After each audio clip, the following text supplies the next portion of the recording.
Dengerin Ardhito Pramono nyanyi tuh kayaknya, aduh bawaannya lagi hujan-hujan gini di Jakarta, bawaannya pengen lanjut ke talk show berikutnya pastinya ya. Oke, apa kabar semuanya? Masih menyaksikan IndieFest 2020. Kita sudah melewati 2 talk show. Nah, kita akan masuk talk show sesi ketiga, di mana kali ini kita akan membahas mengenai teknologi. Nah, teknologi sangat penting sekali ya, di mana wow, sekarang itu semua serba advance. Contoh. Sekarang ya, kita mau donasi aja, gampang pakai handphone, pakai QR code, udah. Contohnya, silahkan dilihat nih, ada QR code-nya. Nah, langsung ya, silahkan langsung berdonasi, mau berapa aja. Saya yakin it means a lot and it will give an impact. Jadi silahkan semua yang sedang menyaksikan untuk berdonasi. Oke, bicara mengenai teknologi, saat ini kita harus beradaptasi dan nggak bisa kita ketinggalan ya. Balik lagi kepada contoh kasus di mana saat ini ya, restoran saya ini sangat bergantung dengan teknologi. Kalau nggak ada sosial media, nggak ada teknologi, mungkin saya nggak bisa mendapatkan penjualan yang signifikan ya. Jadi saya harus belajar. Ini sedikit background bahwa restoran saya itu buka 2 minggu sebelum PSBB. Kebayang ya, pusing ya. Tapi karena saya belajar teknologi ya, teknologi seperti apa? Sosial media contohnya, handphone. Saya pelajari seperti apa sih cara promosi yang baik saat ini. Udah bukan kasih flyer ya, kirim di bawah gedung atau enggak berhenti depan loket parkir. It's not like that. It's way much more advanced saat ini. Dan saya pelajari itu. Gimana sih cara kita bersosial media untuk usaha ya? Dan saya harus beradaptasi. Contohnya, berapa kali saya harus berpost bisnis saya di social media, oke? Kemudian di Instastory, seperti apa yang baik untuk meningkatkan sales, oke? Karena produk sudah punya, harga sudah bagus. Teknologi itu yang harus kita adapt saat ini. Nah, bagaimana dan apa kabar teknologi untuk Indonesia 4.0 itu adalah topik kita untuk sesi talk show selanjutnya. Langsung saja saya berikan kepada Mbak Rahma Hayu Ningdia. Silakan Mbak Rahma. Terima kasih Om Kemal. Waduh. Abisnya mbak sih tadi. Mas berarti kalau ses, harusnya ses ya. Ses. Nah, tadi temanya kan betul Mas Kemal. Kita di mana nih sekarang posisi kita? Yes. Indonesia 4.0 sudah berjalan, tapi ternyata ada pandemi ya kan? Dan mungkin tadi Mas Kemal sudah menceritakan juga terkena dampaknya ya kan? Terkena dampaknya sekali, tapi karena saya belajar teknologi, mau nggak mau jadi harus cepat adaptasi. Belajar gimana sih lewat punya ojol, belajar lewat sosial media. Sosial media juga bukan buat gaya-gayaan, tapi untuk ningkatin sales dan menambah fulus. Itu sangat penting. Nah, jadi pengen tahu juga ceritanya nih, sebelum kita nanti mulai sesi live talk gitu ya, ingin tahu juga seberapa besar sih kemudian akhirnya sosial media itu membawa pengaruh untuk kelangsungan bisnis, untuk juga kemudian dalam mencari apa namanya, sebagai MC kenamaan pasti kan juga sangat mengandalkan yang namanya sosmed, ya kan? Seberapa besar pengaruh sosial media atau perannya? Luar biasa ya. Contoh, alhamdulillah saya buka bulan Maret ya. Luar biasa, buka bulan Maret pada saat PSBB saya buka itu restoran. Sampai sekarang saya belum mengurangi SDM satupun. Wow. Ya, itu satu. Yang kedua adalah saya kan punya acara juga untuk public speaking. Dan untuk public speaking Mbak Rama, saya mendapatkan cuan yang lebih banyak karena yang nonton seluruh Indonesia lewat web. Yang tadinya maksimal 20 orang, sekarang lewat laptop, kemudian kita ada virtual public speaking, saya bisa mendapatkan 50, 70, bahkan 100 orang yang berpartisipasi. Jadi balik lagi, opportunity bisa kita dapatkan di saat pandemi ini, asal kita bisa keep up sama teknologi. Itu dia. Tapi gimana nih caranya untuk kadang-kadang kan banyak yang bilang sosial media itu seperti pisau bermata dua. Betul ya kan? Sekali. Di satu sisi dia punya kasih banyak manfaat, kasih cuan, tapi di sisi yang lain kemudian bisa membawakan dampak yang negatif. Misalnya kalau dari netizen-netizen yang kadang-kadang kurang etis gitu ya. Betul. Oke, gimana caranya? Sebentar, saya host apa narasumber nih? Oke, bayar saya duduk di situ gimana nih? Tahan dulu aja gimana?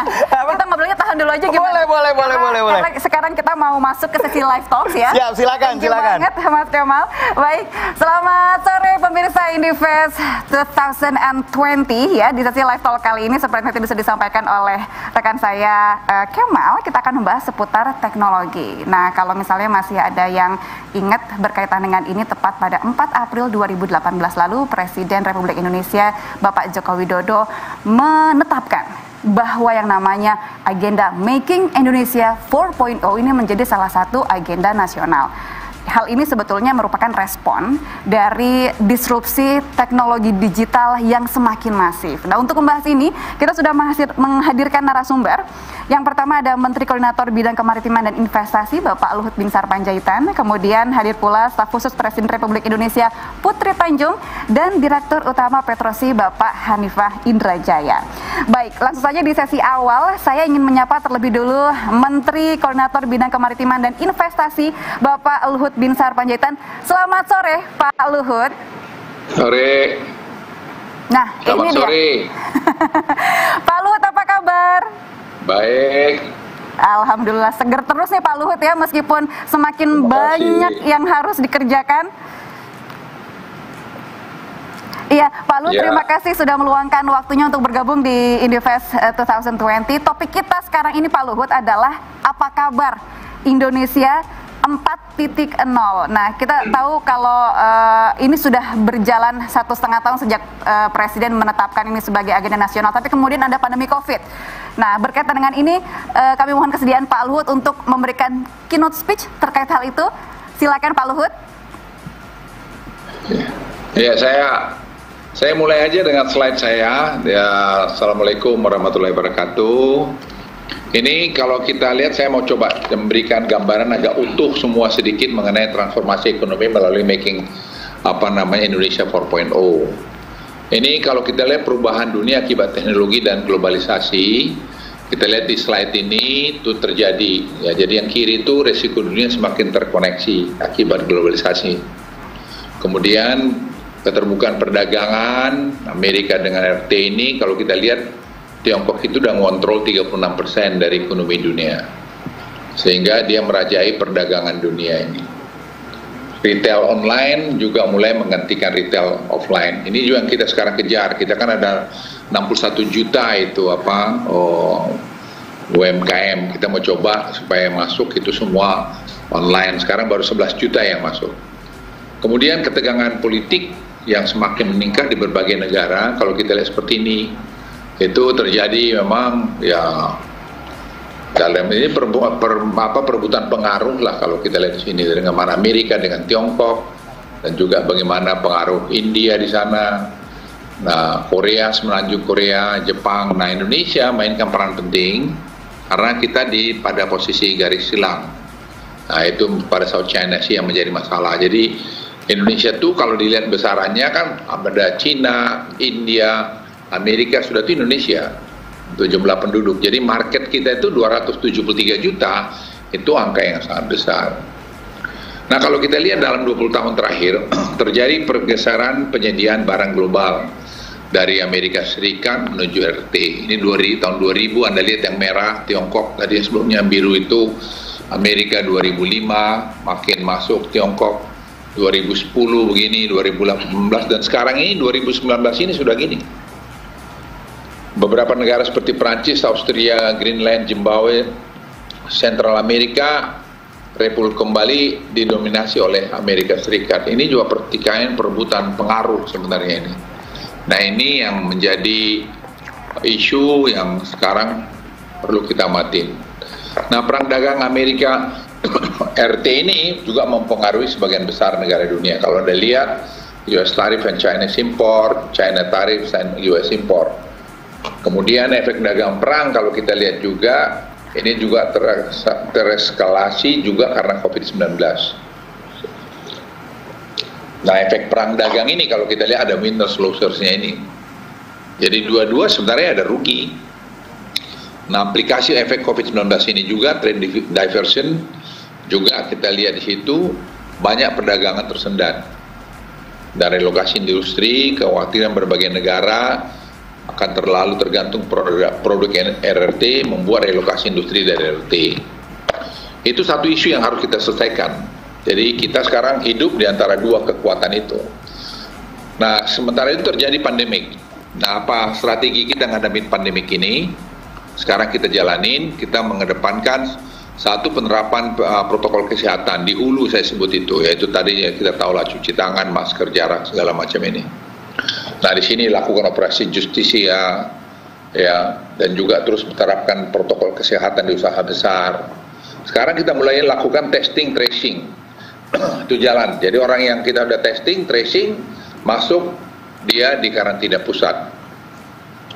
Fasilitas karantina pusat disediakan untuk pasien asimptomatik dan ringan, sehingga rumah sakit itu tidak jenuh. Nah, di setiap kota yang memiliki kasus positif tinggi, itu menyediakan fasilitas isolasi. Dan sekarang ini semua jalan. Nah, lokasi fasilitas karantina pusat, agar tidak terlalu jauh dari rumah sakit rujukan. Dengan pola ini kita lakukan, terasa sekarang terjadi penurunan dari tingkat kematian dan peningkatan tingkat kesembuhan. Nah, manajemen perawatan COVID-19 menerapkan protokol standar terapi penanganan pasien. Jadi obat harus sama, semua yang mendekat. Ini dari masukan para dokter-dokter yang sudah 6 bulan ngalamin itu. Kan obat sebenarnya kan belum ada, tapi dengan kombinasi macam-macam obat untuk kasus ringan, sedang, berat, dan kritikal itu sudah makin ada, dan itu yang kita lakukan sehingga semua rumah sakit rujukan itu punya standar yang sama, perawatan yang sama, dan protokol juga yang sama. Tentu ada adjustment di sana sini. Nah, dulu obat itu ada yang tidak ada, sekarang ada, dan kita kontrol harganya karena itu sekarang itu Anda lihat lebih tertib. Dan kalau tadi saya lapor pada Presiden pada sidang kabinet, angka itu juga sudah mulai menurun seperti ini. Jadi kita lihat tingkat kematian 3,5%, tingkat kesembuhan 78,8%. Nah, kapasitas tes sudah mencapai lebih dari 30.000 per hari.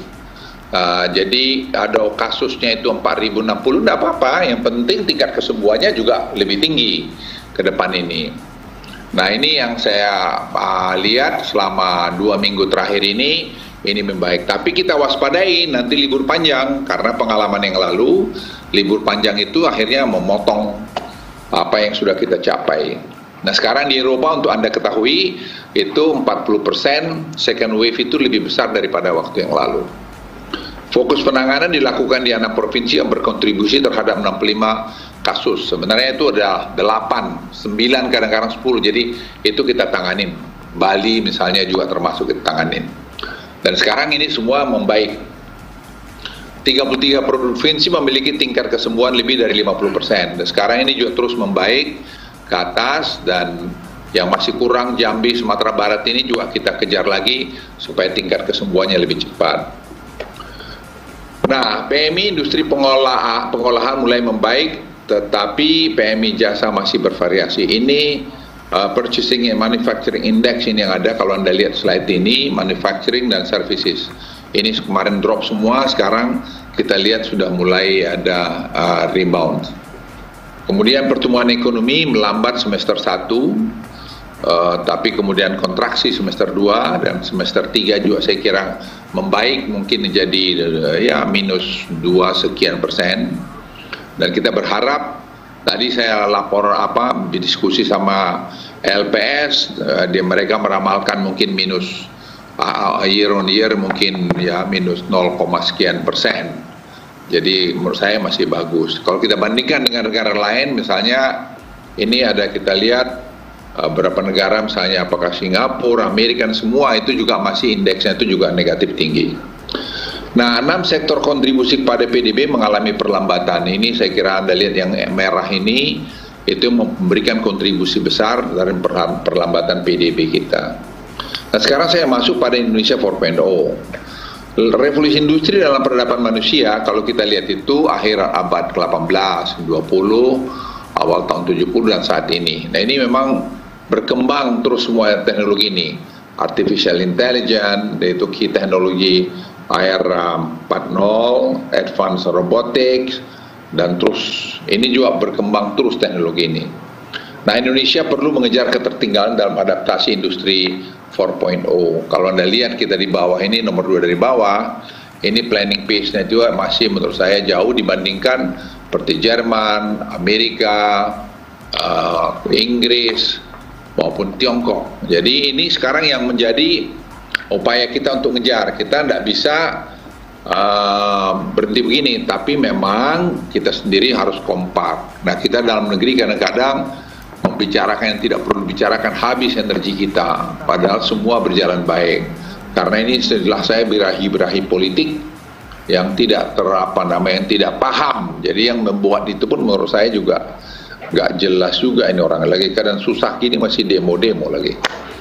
Nah, terus kemudian Anda lihat Indonesia memiliki tantangan untuk meningkatkan produktivitas untuk menarik industri-industri elektronika teknologi tinggi. Kalau Anda lihat tuh, ini di grafik yang kiri, average-nya itu berapa? 74, kemudian average world di sebelah kanan ini, kita lihat di sini 74. Jadi, sebenarnya kita masih cukup jauh untuk mengejar ketertinggalan kita ini. Nah, kita harus melakukan tadi lompatan-lompatan untuk bisa mengejar ketertinggalan. Nah, bagaimana Indonesia sekarang making Indonesia 4.0, industri otomotif sebagai contoh. Ini Anda lihat food and beverage and textile and apparel, automotive, electronics and chemical. Ada 5 ini.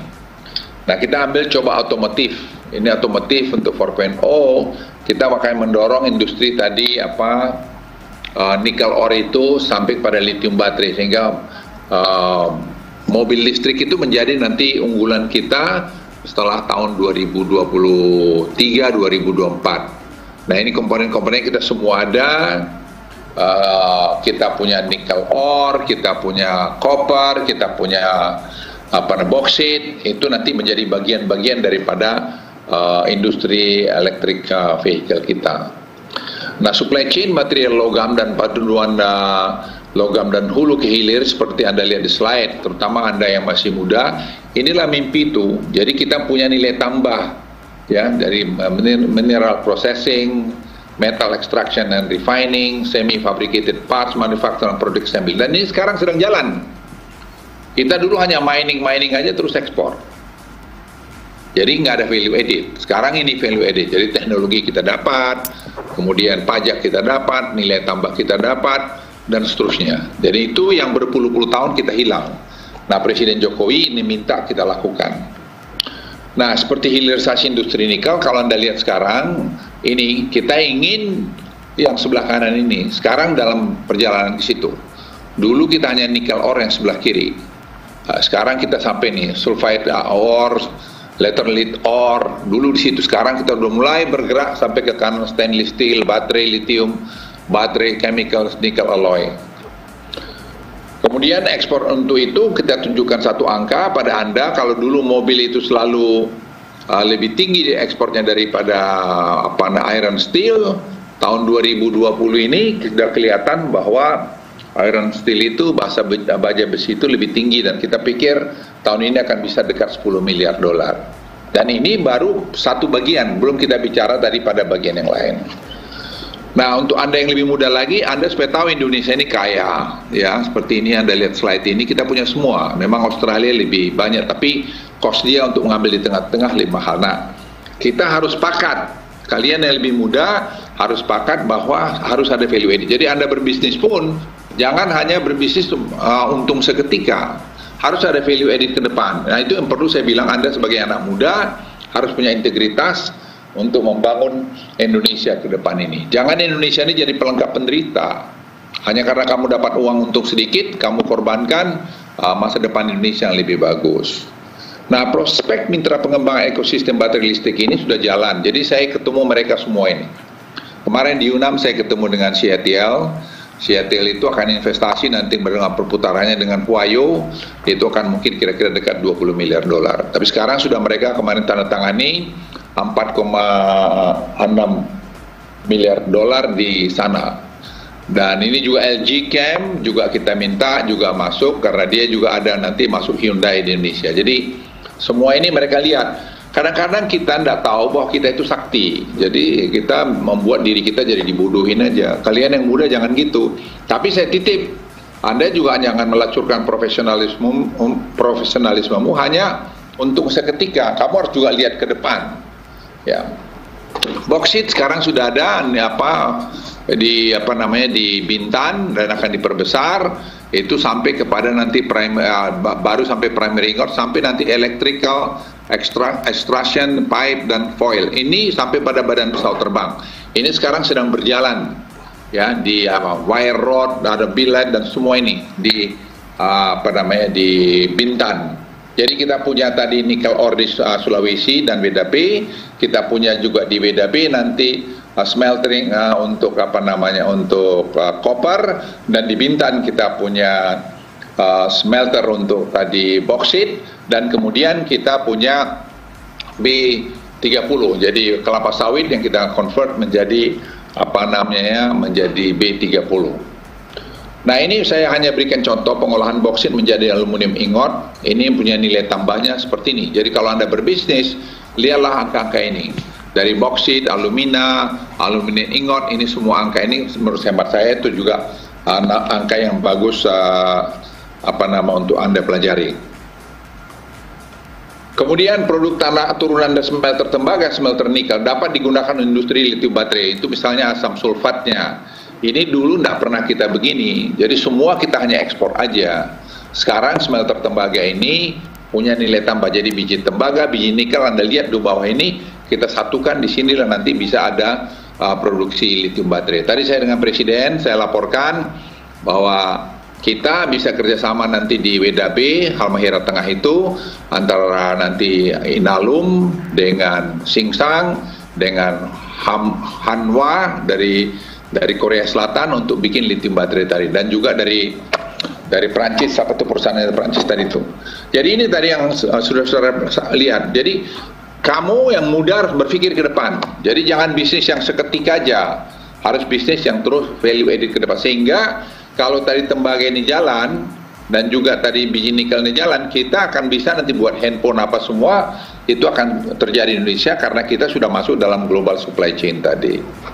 Komponen material electric vehicle ini Anda lihat di sini semua kita punya, chassisnya bisa aluminium alloy, baterainya nickel, motor magnet wire-nya, electric system, konektornya juga bisa, undercarriage-nya juga bisa, fuel-nya itu juga bisa. Jadi Anda bisa bayangkan semua negara kita ini, negaramu ini kaya raya. Tinggal bagaimana kita lola saja dengan baik. Jadi jangan, istilah saya lacurkan profesionalismemu hanya karena kamu disogok kiri kanan. Itu saya minta titip, jangan kamu mau seperti itu. Nah, industri hilir untuk nikel boksit potensi hydropower itu ada di warna-warna yang kita buatin, dan ini semua jalan. Jadi bukan baru katanya, ini semua jalan. Jadi kalian yang muda perlu aja sekali bikin tour, lihat di Morowali, di Konawe Utara, lihat WDB, lihat nanti di di Kalimantan, di mana namanya itu hydropower itu semua jalan. Lihat di Bintan. Kalau Anda lihat di Bintan sekarang, nanti akan dia produksi mulai bulan Januari atau Desember atau Januari tahun ini. Nah, itu juga satu kemajuan yang tidak pernah kita bayangkan sebelumnya. Nah, ini ada hydropower terbesar nanti di Kalimantan di dunia. Ada di Kalimantan itu hampir 10-15 ribu megawatt, mungkin 12-15 ribu. Nah, itu nanti ke depan adalah energi, green energy, sehingga produknya juga green product. Pakai smelternya itu karena digerakkan oleh hydropower. Ada tersembunyi di sini hidden project, yaitu nanti setelah lithium baterai akan ada hydrogen energy. Hydrogen energy ini dibuat karena menggunakan power yang banyak green, yaitu hydropower. Karena hydropower mungkin per kilowatt hour-nya 4 sen, ya murah. Kalau sudah berapa waktu seperti di Danau Toba, itu sudah bisa malah 1, sekian sen per kilowatt hour. Nah, ini ada Membramo 20.000 megawatt juga bisa dikembangkan. Jadi kita menjadi salah satu negara terbesar di dunia dalam dalam 2 lokasi untuk green energy. Batu bara Indonesia saat ini lebih banyak diekspor, dan ini juga kita pengen nanti mengubah ini juga, mengkonvert ini kita untuk mendapatkan tadi metanol DME, dan untuk bikin B30 itu PAME dan juga lain-lain.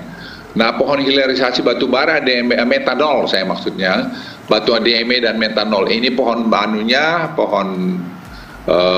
hilirisasinya, dan ini Bakri sudah membuat satu kerjasama dengan Air Product. Nah ini nanti Anda bisa bermain di sini karena ini ke depan kita perlu metanol ini untuk membuat tadi biodiesel tadi.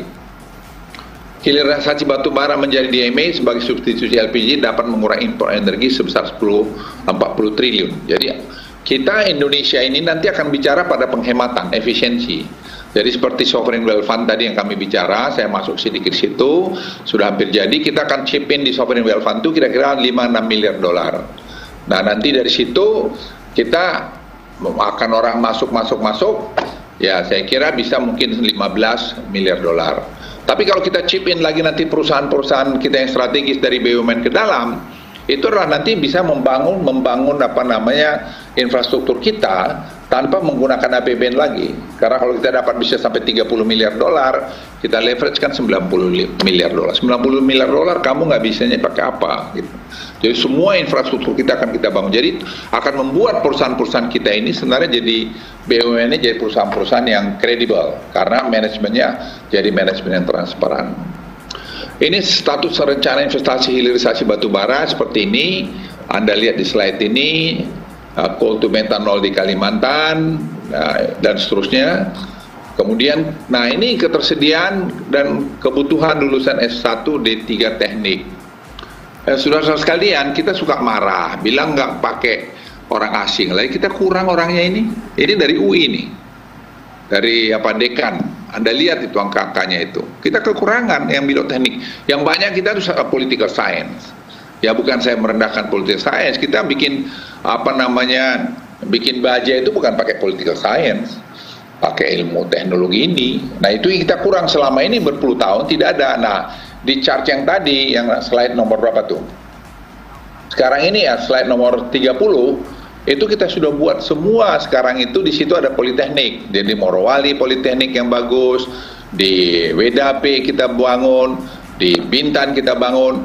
Jadi Anda bayangkan dulu kita tidak pernah perhatikan Indonesia Timur, padahal hasil bumi kita banyak di Indonesia Timur.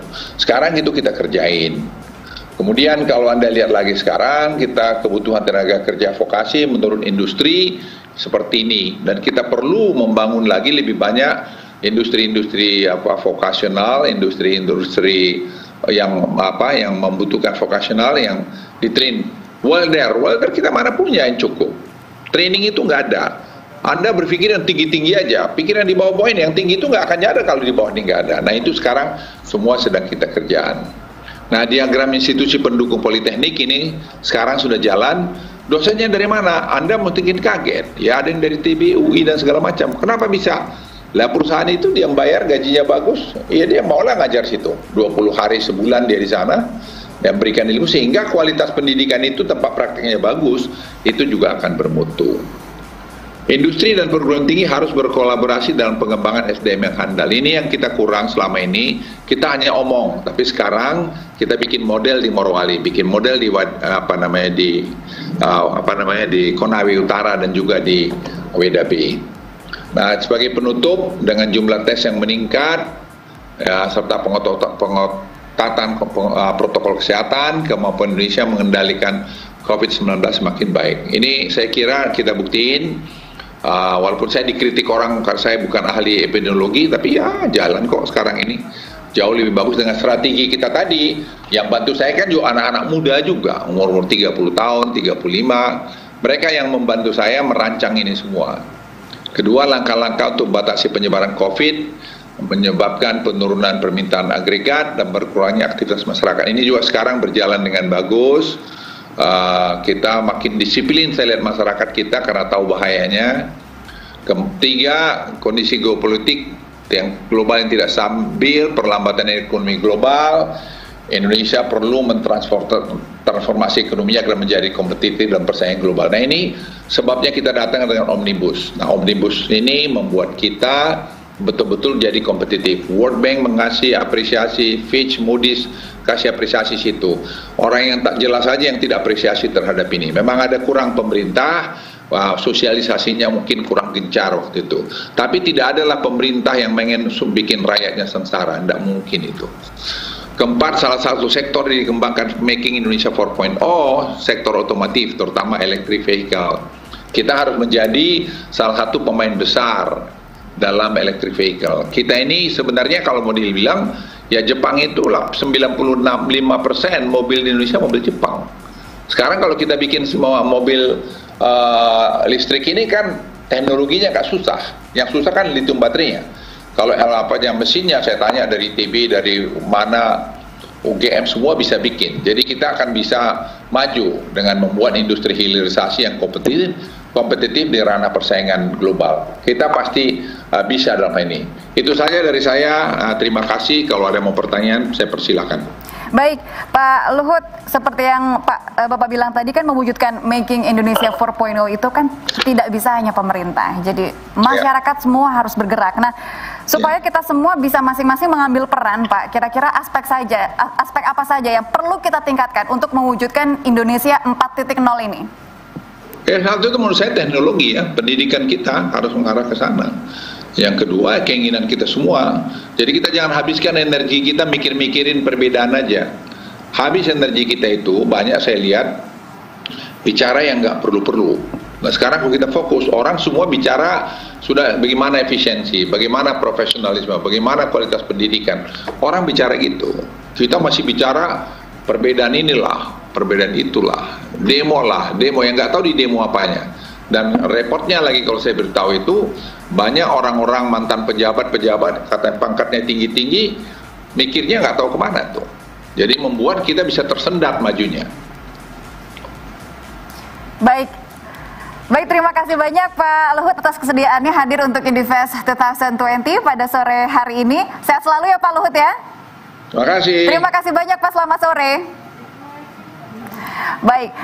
Pemirsa Indifest 2020, kita masih akan membahas Indonesia 4.0 dengan menghadirkan dua narasumber lagi. Ada staf khusus Presiden Republik Indonesia Putri Tanjung dan juga Direktur Utama Petrosi Bapak Hanifah Indrajaya. Nah, jangan kemana-mana, Indifest 2020 akan segera kembali. Energi untuk negeri.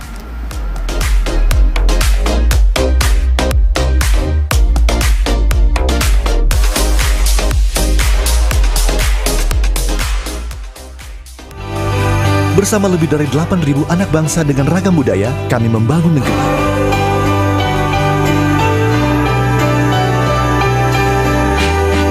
Mulai dari fokus pada lingkungan,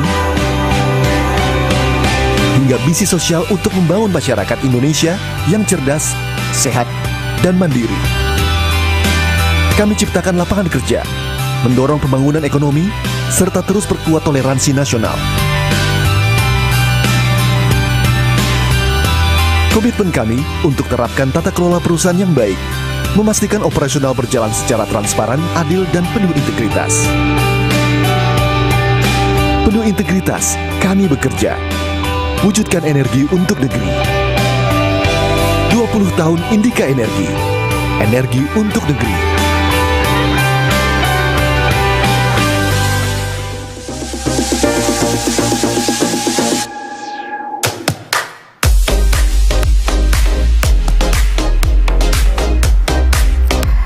Kembali di sesi live talk dengan tema besar kali ini adalah tentang teknologi. Nah, kali ini sudah hadir dua narasumber. Yang pertama ada staf khusus Presiden Republik Indonesia Putri Tanjung. Mungkin bisa langsung saya sapa ya. Halo Putri. Halo, Assalamualaikum. Waalaikumsalam. Nah, selain Putri, berikutnya juga sudah hadir bersama saya di studio ada Direktur Utama Petrosi Bapak Hanifah Indrajaya. Selamat sore Pak Hanifah. Selamat sore Mbak. Sehat ya Pak ya? Alhamdulillah. Alhamdulillah. Baik, ini terima kasih banyak Pak Hanifah, juga Putri sudah bersedia hadir di Indifest 2020. Ladies first, saya boleh ke Mbak Putri dulu ya Pak ya? Silakan. Oke.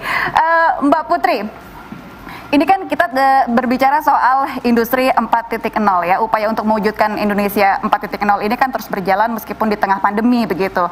Dan itu harus berjalan di semua lini ke seluruh lapisan masyarakat. Nah, seperti yang kita tahu, termasuk juga pastinya sektor UMKM. Ini kan Mbak Putri ini begitu gencarnya gitu kan, membela para pelaku UMKM gitu. Apalagi di bulan Agustus lalu ya, bersama dengan Kementerian Koperasi dan UMKM, Mbak Putri meluncurkan program Pahlawan Digital UMKM. Ini adalah ajang pencarian inovator-inovator kreatif yang membantu digitalisasi UMKM di Indonesia.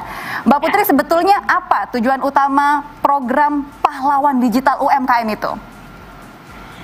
Ya, terima kasih Mbak. Jadi sebenarnya di masa pandemik ada keresahan dan optimisme ya di sini. Kita tahu kalau UMKM itu punya peran yang sangat penting sekali di ekonomi kita. Jumlahnya luar biasa besar, ada 64 juta kalau kita melihat dari statistik gitu. Tapi di masa pandemi ini banyak banget UMKM yang terdampak. Penjualannya menurun, pendapatannya anjlok, nggak sedikit yang tutup. Karena ada penggeseran customer behavior juga kan di masa pandemi ini. Jadi wants and needs customer juga jadi berubah gitu.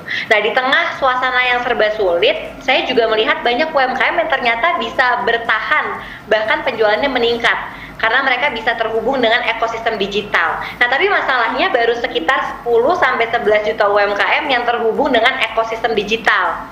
Nah, problemnya ini banyak, Mbak. Mulai dari mereka yang nggak punya perangkat teknologi, sampai tidak bisa menggunakan dan tidak mengerti teknologi. Nah, jadi UMKM ini perlu dibantu untuk bisa terhubung ke digital. Nah, di saat yang sama, saya ngelihat ternyata banyak sekali anak muda kreatif yang hadir dengan inovasi digital untuk membantu UMKM go digital. Contohnya, Mbak, ada teman saya, Henry, umurnya masih 20 tahunan, yang membuat aplikasi Titipku, di mana aplikasi Titipku ini menghubungkan pedagang pasar tradisional seperti mbok-mbok tukang sayur untuk bisa terkoneksi dengan konsumen. Mereka sudah membantu puluhan ribu pedagang pasar di masa pandemi ini. Ada juga Wahyu, membantu mendigitalisasi 13.000 lebih warteg di Jabodetabek gitu. Nah, jadi saya merasa dengan banyaknya lagi inovator muda seperti mereka yang bisa membantu UMKM go digital, maka UMKM kita pasti bisa bertahan dan juga insya Allah lebih sejahtera gitu. Jadi dari sini saya terinspirasi Mbak untuk membuat program Pahlawan Digital UMKM yang mengapresiasi inovator-inovator muda yang sudah banyak membantu UMKM go digital dan juga mencari inovator-inovator muda lainnya yang bisa memberikan solusi digital untuk permasalahan-permasalahan yang dihadapi UMKM. Nah, program ini juga bekerja sama dengan Kementerian Koperasi dan UMKM, dan Pak Teten mendukung penuh, punya visi dan misi yang sama seperti saya. Dan alhamdulillah Mbak, ada ratusan inovator yang mendaftar dan 80% dari luar Jakarta. Jadi kita memilih 30 diantaranya untuk mengikuti pelatihan bootcamp selama 3 minggu dengan para mentor dan para ahli dari perusahaan digital raksasa untuk memastikan nih Mbak bahwa inovator-inovator ini bisa semakin besar, berdaya, dan bisa semakin banyak membantu UMKM. Yang jelas UMKM ini harus naik kelas gitu ya Mbak Putri ya, beradaptasi dan makin agresif memanfaatkan platform digital gitu ya. Oke. Nah, berbicara tentang pentingnya transformasi digital ini kan sekarang saya ingin ke Pak Hanifah nih. Nah, tapi sebelum kita ngobrol Pak, saya ingin mengucapkan selamat untuk Pak Hanifah dan juga Petrosi, karena Petrosi ini terpilih oleh World Economic Forum untuk menjadi wakil Indonesia di Global Lighthouse Network ya Pak ya. Ini adalah sebuah dari hasil seleksi begitu dari sekitar lebih dari 1.200 kandidat perusahaan global. Kemudian ini sekitar Agustus kemarin Petrosi juga terpilih sebagai salah satu top 50 Indonesian companies versi majalah Forbes, betul ya Pak ya? Dan baru September kemarin ya, perusahaan konsultan terkemuka McKinsey & Company juga menjadikan Petrosi sebagai contoh sukses dalam transformasi digital yang dilakukan dalam dunia pertambangan. Ini luar biasa. Kita ingin dengar bagaimana Petrosi melakukan transformasi digital, Pak.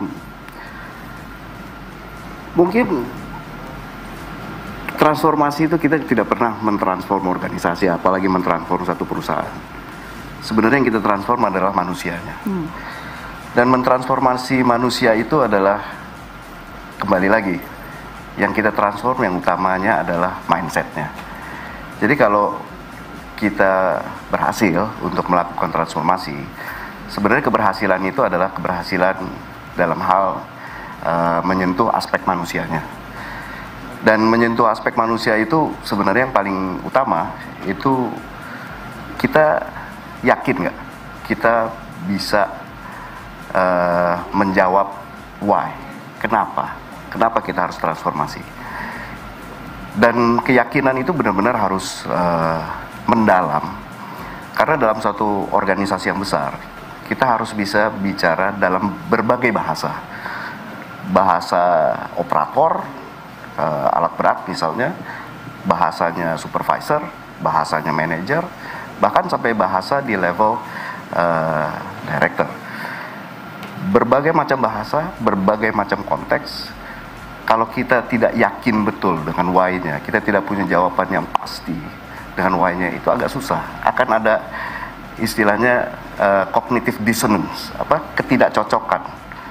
Ada gap antara apa yang kita ingin sampaikan, yang kita ingin capai, dengan penangkapan dari kawan-kawan kita yang memang kita ingin transport. Jadi mungkin kalau saya mau sampaikan gitu ya, transformasi itu sebenarnya mentransformasi orang, mentransformasi mindset.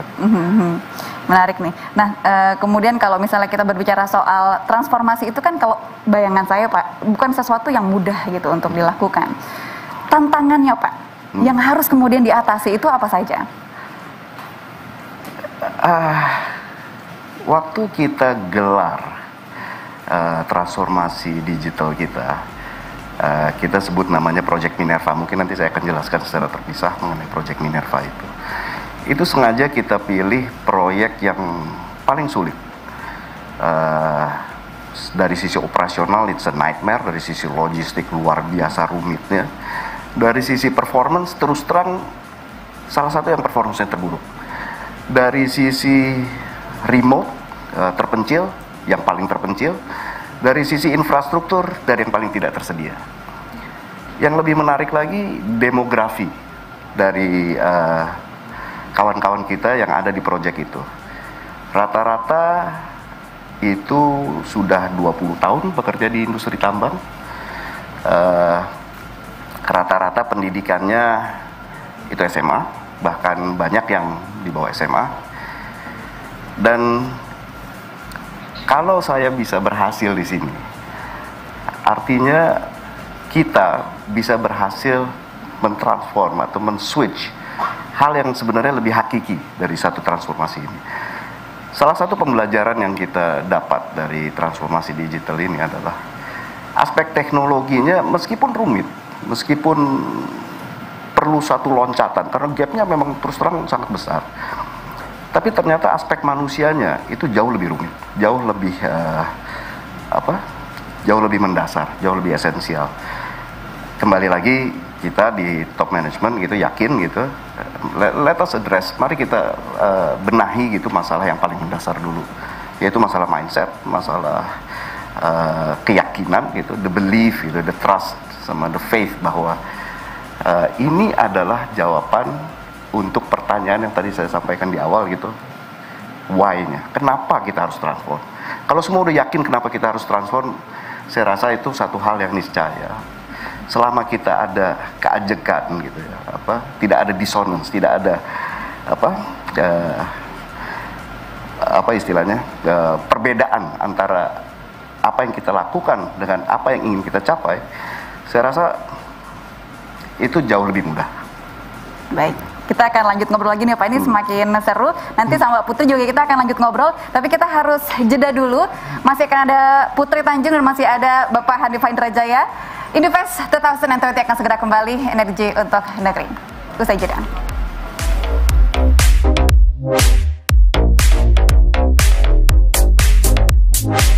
Selamat ulang tahun Indica Energy Group. MBSS wishes a very special day to Pak Agus and all of the commissioners, Pak Arshad, Pak Aziz and all of the directors, the staff and all of the companies of the group. More than ever, tenacity, resilience, agility and teamwork are necessary to overcome the current challenges. May Indica Energy continue to grow strong and support the development of energy in Indonesia. Energi untuk negeri hari ini dan selalu. 20 tahun Indica Energy sudah berkiprah dan berkarya turut serta dalam membangun negeri.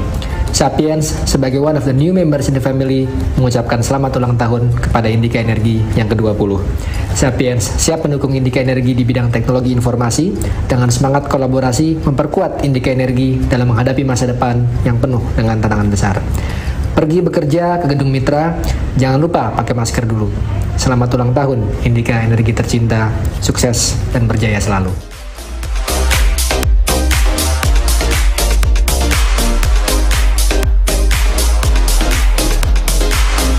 Baik, kita lanjutkan diskusi kita. Sekarang saya ingin kembali ke Putri Tanjung. Mbak Putri, Ini saya masih tertarik untuk membahas UMKM nih, karena mengingat UMKM ini kan sebagai tulang punggung yang diharapkan untuk memulihkan perekonomian nasional, menghadapi imbas pandemi bahkan ya kan. Nah, tapi ternyata dari sekitar 64 juta UMKM di Indonesia, baru 13% yang telah go digital. Nah, ini berarti Mbak Putri harus kembali menekankan nih, apa sih Mbak Putri pentingnya kita atau para pelaku UMKM melakukan digitalisasi? Jadi banyak sekali ya Mbak manfaatnya yang bisa dirasakan jika UMKM go digital. Nah, beberapa di antaranya pasti yang pertama keuntungan finansial, karena pasti akan meningkat gitu, akan meningkat penjualannya karena pasar akan semakin terbuka lebar dengan masuk digital. Jadi lebih banyak orang yang punya akses ke UMKM tersebut. Kedua, dengan digital tools bisa membantu UMKM untuk mengurangi cost atau pengeluaran karena sudah ada standarisasi bisnis proses. Jadi pasti bisa lebih efisien gitu. Nah, dengan go digital juga kita bisa lebih mengerti customer behavior. UMKM jadi lebih ngerti sebenarnya customer maunya apa sih, dan itu bisa membantu mereka untuk berinovasi secara produk, secara jasa, dan juga membantu kebutuhan customer yang ada gitu, demand and needs-nya mereka. Nah, kalau dari kacamata pembeli, pasti keuntungannya bagi pembeli yaitu kita bisa punya peluang menghemat 11-25% dari harga retail gitu. Jadi kita bisa lebih hemat. Nah, terakhir Mbak, juga yang paling penting adalah social equality. Di sini terbuka lebar kesempatan perempuan untuk bisa beraktivitas dan memperoleh pendapatan melalui kegiatan e-commerce juga gitu. Jadi on top of that, kita juga tahu dari data transaksi melalui e-commerce kan sekarang terus meningkat sejak adanya pandemi gitu. Karena sekarang customer behavior jadinya nggak mau keluar lagi, banyak belinya online dan segala macamnya gitu. Jadi artinya ini peluang yang baik dan waktu yang tepat untuk UMKM, pelaku UMKM untuk go digital. Dan aku yakin banget Mbak, dengan sekarang banyak sekali inovasi digital dari anak-anak muda, itu bisa membantu lebih banyak lagi UMKM untuk go digital. Sejauh mana kemudian respon dari para pelaku UMKM ini melihat apa yang dilakukan oleh Mbak Putri juga teman-teman gitu untuk merangkul semuanya, ayo dong semuanya semangat dong go digital gitu. Respon mereka seperti apa Mbak Putri?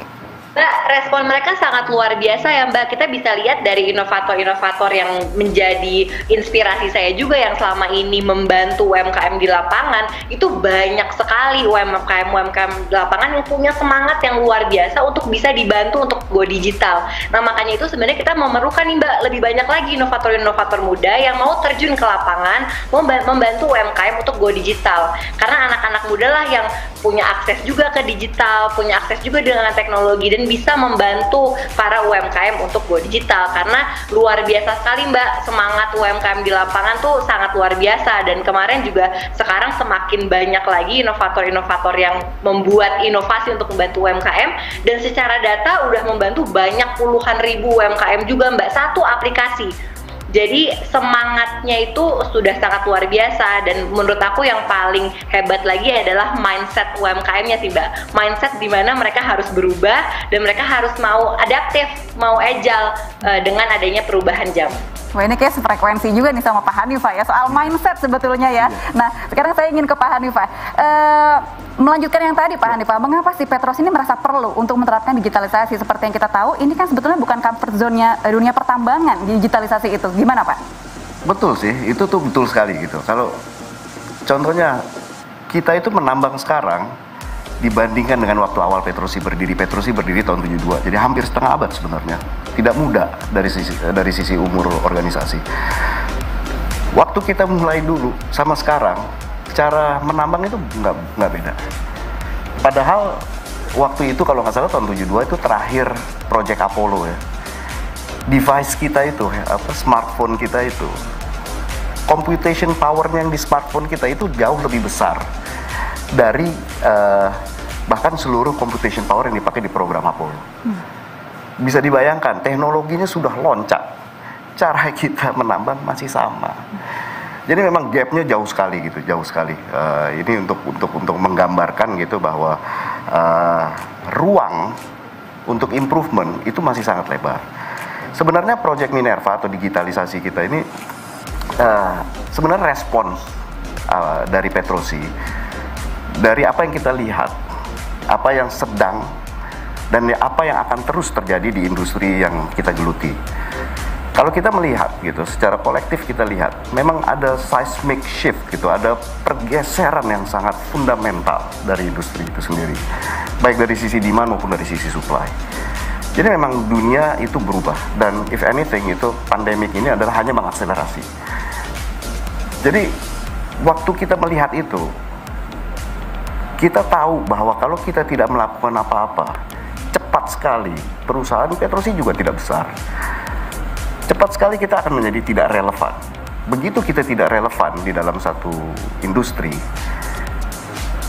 kita tidak bisa sustain keberlangsungan. Jadi memang pada waktu itu kita menghadapi existential question. Kita bisa nggak sih bertahan? Kalau misalnya Petrosi udah bisa sampai 48 tahun, bisa nggak kita relevan 5 tahun lagi atau bertahan 5 tahun lagi? Bisa nggak kita relevan 10 tahun lagi atau bertahan 10 tahun lagi? Bahkan kalau kita sudah 48 tahun, bisa nggak 48 tahun ke depan lagi?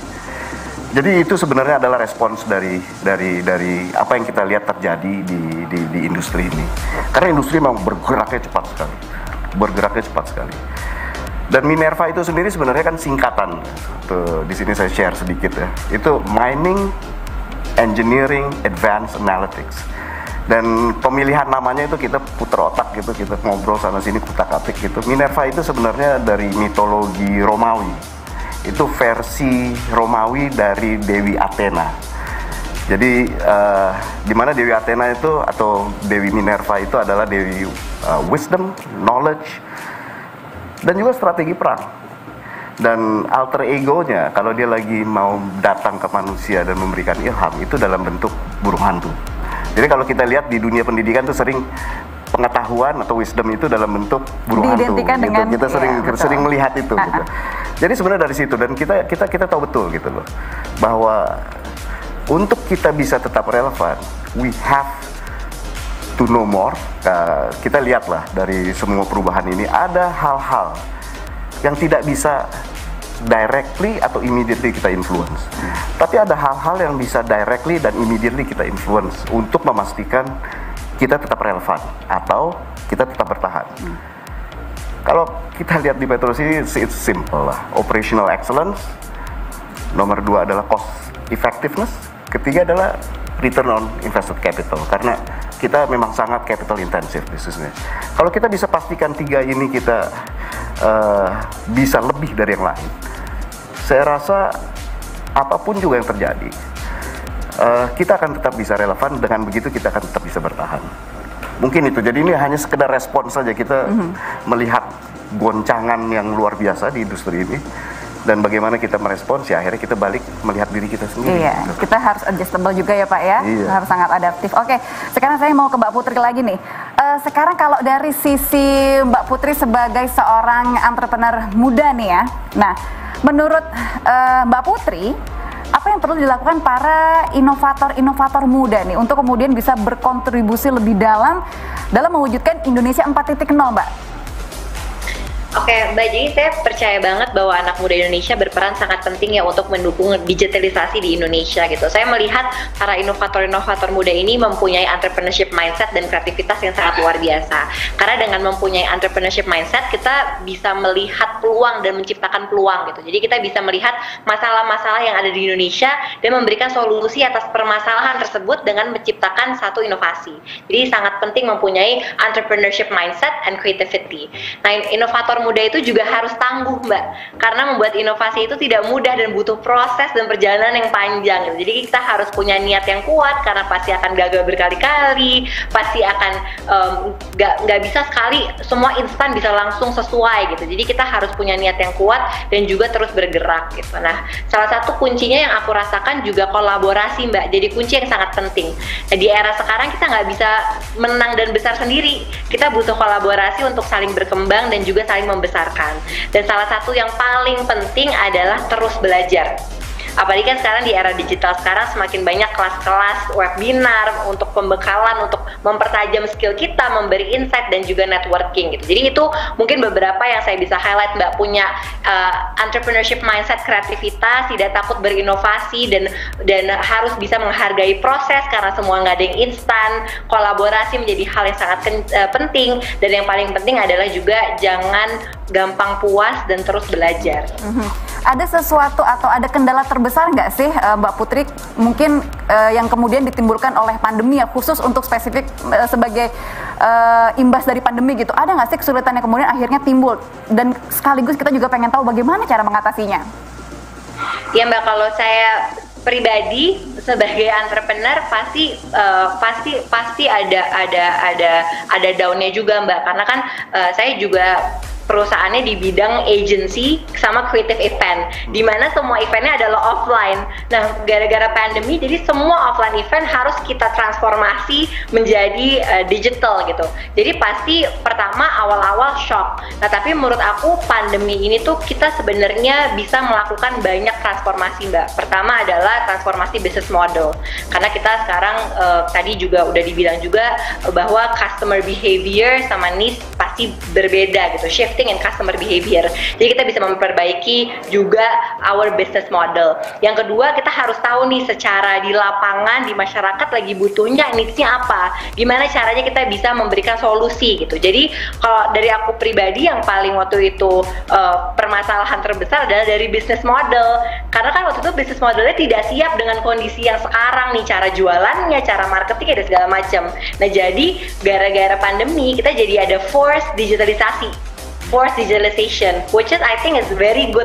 Jadi kita bisa juga kita bisa bertransformasi lagi secara business model, bertransformasi lagi secara leadership skill kita juga gitu. Jadi itu sih Mbak, sebenarnya kuncinya adalah pertama harus terbuka mindsetnya, kedua adalah harus menjadi evolving and adaptive leader. Karena tanpa kita adaptif, tanpa kita agile, kita tidak akan bisa berkembang gitu ya. Dan ketiga adalah yang paling penting adalah terus semangat dan positif. Ambil hikmah dari sini, dari apa yang kita lagi alami sekarang. Tetap semangat, tetap positif dalam menghadapi cobaan apapun, termasuk pandemi yang sangat berat gitu, berat untuk semuanya, dan juga yang pasti itu dia tadi ya, harus adaptif begitu ya. Nah, sekarang saya ingin membacakan dulu pertanyaan yang sudah masuk di live chat YouTube dan Facebook. Ini pertanyaan untuk Pak Hanifa. Jadi katanya gini Pak, dari Palanut Thinking, bagaimana tanggapan Bapak dengan quote, "When transformation in process, you will adapt the world. But when successful in transformation, the world will adapt to you." Technology, mindset, and culture. Silahkan Pak Hanifa, ini menarik sih. Terus terang saya nggak pernah baca quote ini, tapi ini benar sekali. I think this highlights one of the essential truth dari ini semua gitu. Sebenarnya memang kembali lagi transformasi it's you transform the mindset gitu. You create, and your mindset, mindset kita lah yang menentukan universe kita. Dimana waktu kita mulai, contohnya begini aja, salah satu inovasi gitu ya, yang kita anggap, kita sebutnya masih handphone sekarang, yang kita bilang handphone itu sebenarnya adalah tablet komputer yang bisa masuk ke saku kita. Waktu Steve Jobs mau bikin yang namanya iPhone, dia nggak tanya loh konsumen. Kalau dia tanya konsumen mau telepon kayak apa, pasti yang lebih murah, lebih ringan, lebih ini segala macam. Tapi yang menentukan bahwa the world needs a pocket computer that can make a phone call, dan itu mentransform. Dan begitu dia bisa mentransform dunia, bagaimana dia mengadopt apa yang dia perkenalkan sebagai inovasi atau transformasi, itu ya akhirnya dunia yang mengikuti dia gitu. Dan itu berulang kali terjadi. Jadi sebenarnya kita sendiri yang tahu gitu apa yang terbaik buat kita gitu. Mungkin memang skopnya nggak usah luas-luas dulu. Kalau dalam saya sih memang kebetulan yang saya gawangin adalah bagaimana Petrosi bisa tetap relevan 5 tahun, 10 tahun, syukur-syukur lebih dari itu. Mudah-mudahan memang akhirnya itulah yang akhirnya diadopsi sama dunia. Dalam kaitannya mungkin langsung nyambung ke Mbak Putri. Business model. Business model itu mungkin komponen utamanya value proposition-nya. Value apa sih yang kita tawarkan ke klien kita? Apakah relevan sekarang? Apakah relevan besok? Nomor 2, delivery modelnya. Bagaimana cara menyampaikannya? Mendeliver value proposition itu, value itu. Dan kalau kita misal sudah tahu itu, kita tahu betul gitu bahwa yang kita akan offer itu mempunyai value, dan cara mendelivernya pun kita tahu caranya. Kita bisa tarik mundur. Bagaimana kita punya profit formula dari situ dan growth modelnya. Dan ini memang akhirnya begitu mempunyai kehidupan sendiri gitu. It's a living thing gitu. Business is a living thing. Konsep, ideas, even transformation is a living thing. Begitu dia mempunyai nyawa dan hidup sendiri, saya rasa sekarang sangat sulit gitu kita, handphone utama kita tuh handphone batangan, itu hanya handphone cadangan gitu kasarnya kan. Tapi bahwa sekarang yang di tangan kita, yang kita take for granted sebagai kita bilang handphone itu sebenarnya adalah tablet computer that can fit in your pocket. Dan jadi normalnya dunia sekarang itu gitu. Ya, this is one of the truth gitu dari transformasi itu sendiri. Kita mentransform, akhirnya dunia yang mandop kita. Ya, betul. Gitu. Nah, ini sebagai closing statement mungkinnya dari Mbak Putri dan juga Pak Hanifah. Kalau ke Mbak Putri dulu nih, sekarang gimana ya? Mbak Putri ini kan menjadi role model untuk banyak anak muda di Indonesia. Mungkin bisa di-share juga, sekalian juga ajakan untuk mereka semua, bagaimana caranya supaya kita semua itu bisa mendukung UMKM, dan terutama juga untuk mendukung anak-anak muda, ayo dong punya jiwa entrepreneurship yang lebih besar gitu. Silakan Mbak Putri. Ya, aku tadi juga udah bilang ya Mbak di awal bahwa saya percaya banget untuk Indonesia bisa terus dan semakin keren lagi dan semakin berkembang lagi. Kita butuh lebih banyak lagi anak muda yang berkontribusi gitu. Bukan hanya anak muda yang punya entrepreneurship mindset, inovasi, punya kreativitas yang sangat luar biasa, tapi anak-anak muda Indonesia yang punya jiwa yang baik, dalam arti mau berkontribusi untuk Indonesia gitu, bisa bermanfaat untuk sesama gitu. Jadi menurut aku ajakannya untuk teman-teman yang mau jadi pengusaha, ayo kita jadi seorang entrepreneur yang punya hati, yang punya jiwa, yang bisa menyelesaikan banyak permasalahan di Indonesia dengan solusi-solusi yang hebat dan bisa bermanfaat untuk banyak orang. Jangan takut. Biasanya banyak sekali anak-anak muda yang takut untuk memulai. Jangan takut, karena opportunity-nya sangat luar biasa, dan Indonesia membutuhkan lebih banyak lagi anak-anak muda Indonesia yang tidak takut untuk memberikan solusi-solusi luar biasa untuk kemajuan bangsa. Jadi kalau dari aku mungkin untuk teman-teman yang mau berbisnis, jangan lupa bahwa kita tuh pasti ada prosesnya, semua tuh butuh proses. Jadi jangan lupa untuk terus bersyukur, untuk terus selalu optimis dan melewati prosesnya dengan belajar banyak dari proses tersebut. Oke, kalau dari Pak Hanifah mungkin sebagai insight Pak ya, menurut Bapak apa hal penting yang perlu dilakukan oleh perusahaan untuk kemudian bisa sukses mengimplementasikan digitalisasi? Balik lagi, any business is a people business. Jadi jangan lupa faktor manusianya, itu adalah kunci sebenarnya gitu.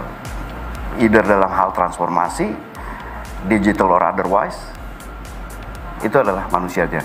Dan kadang-kadang kita sering lupa adalah when we transform people, kita juga mentransformasi ekspektasinya.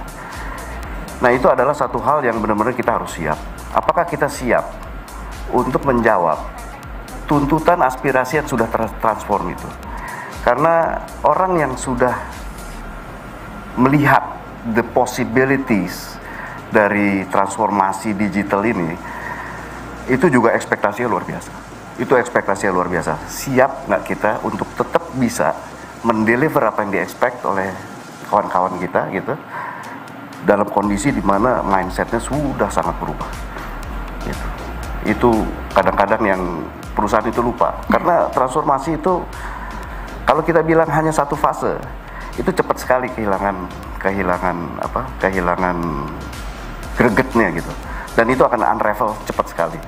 Tapi once you are on that path, kita nggak punya pilihan untuk tetap terus berjalan, tetap terus melakukan proses transformasi.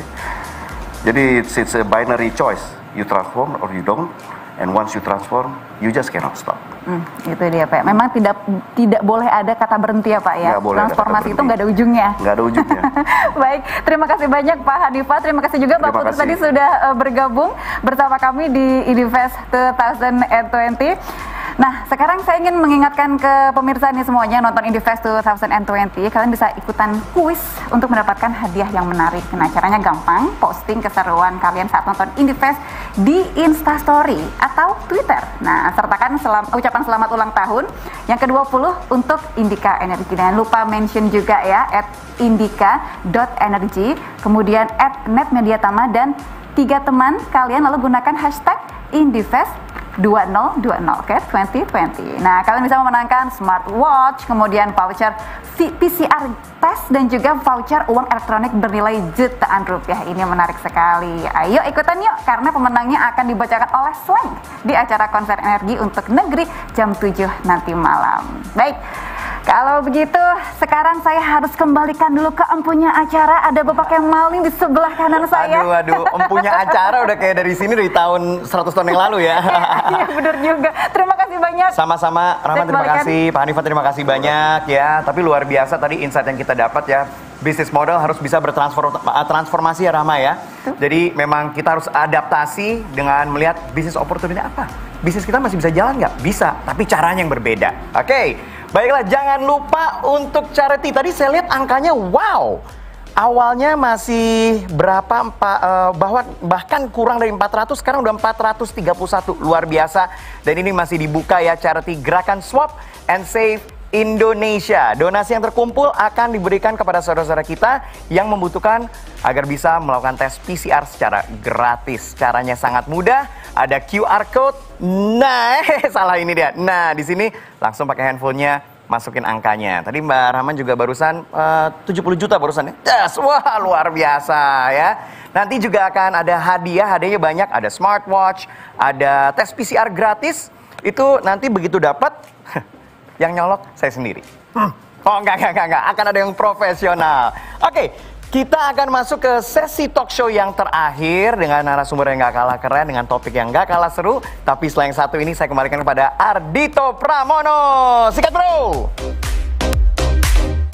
Once again, happy birthday yang ke-20 Indika Energy. Teman-teman, Indie Fellas dan good people yang ada di seluruh Indonesia, semoga semuanya selalu diberkahi dengan kesehatan dan keamanan dan keberkahan untuk teman-teman semua, dan terus semangat. And well, this is Pure Love. There is bitter in every way, but then I feel it that you be the other space. But sometimes it doesn't have to be so good. The sweetest love can be so hard to find. Be better in every way, but then I want come to be in other space. Sometimes the bitter love would be so good. It's like coffee with the rainbow smooth. Sometimes you feel love, but sometimes you feel it right. Is it to be or it is not to be? To fall in love again, to be the one for me. Sometimes you fall, but every time we'll be together, we'll be mad in every way. But then I remember the story when last September. Sometimes recalling things would be so good. It's like a perfect cake that my grandma's made.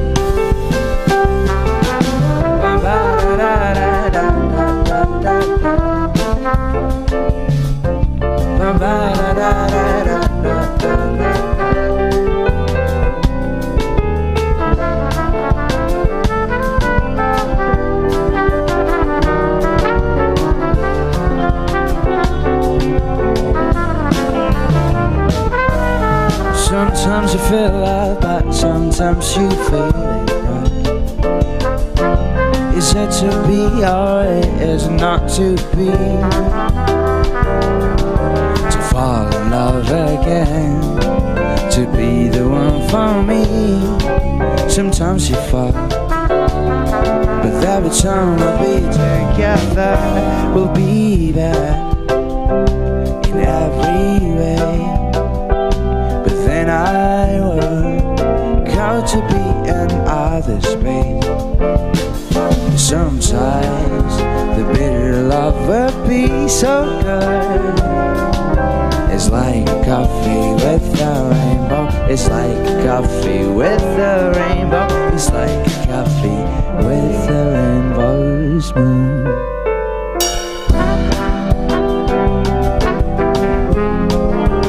With a rainbow's moon.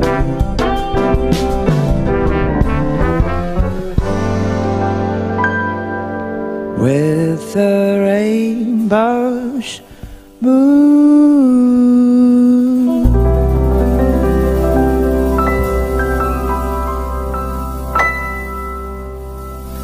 So that was Bitter Love. This is gonna be the last song from us. Thank you so much for watching. Stay safe out there. Here it is. Here we go again.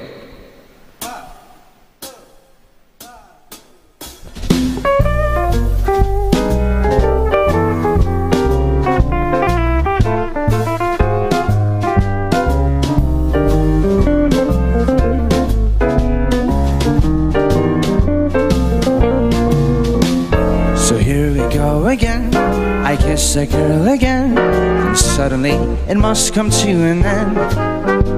So smiling, you know you were so annoying. Your cheeks, your lips, your hips are so tempting. If she really finds out I'll be damn alone. Your eyes are blue, so good to be true. I just can't stop thinking about you. Though we are far apart, you are still my best bud. So here we go again, I'll fall in love again.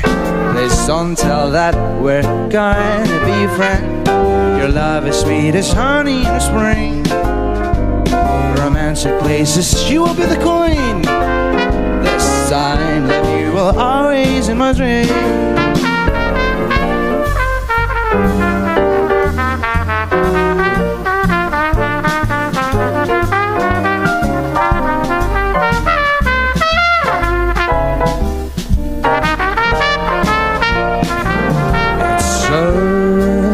Too early, it comes too early. It's easy to remember, but so hard to forget. Oh, here we go again. I kiss a girl again, then suddenly it must come to an end. So smiling, you know you are so annoying. Your cheeks, your lips, your hips, oh, it's so tempting. If she really finds that I'll be damn walking. If she really finds that I'll be damn walking. If she really finds that I'll be damn walking. If she really finds that I'll be damn walking. If she really finds that I'll be damn walking. If she really finds that I'll be damn walking. I'm just a fan, living my fantasy, falling in love with the girl I can't see. Fly miles away with all my dignity, saving all my fireworks. Will you ever notice me?